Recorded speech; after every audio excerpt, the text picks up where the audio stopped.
After accessing dashboard, first of all you have to download the setup file client monitor setup.zip from the top right corner. Unzip this file. In this folder, you will see the client monitor setup file and tenant key.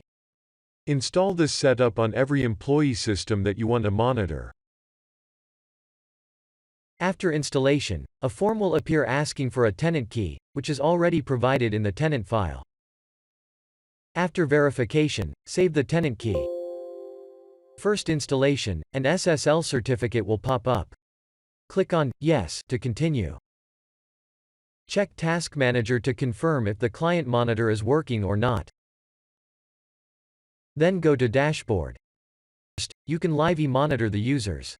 Below it, there will be a live tracking section.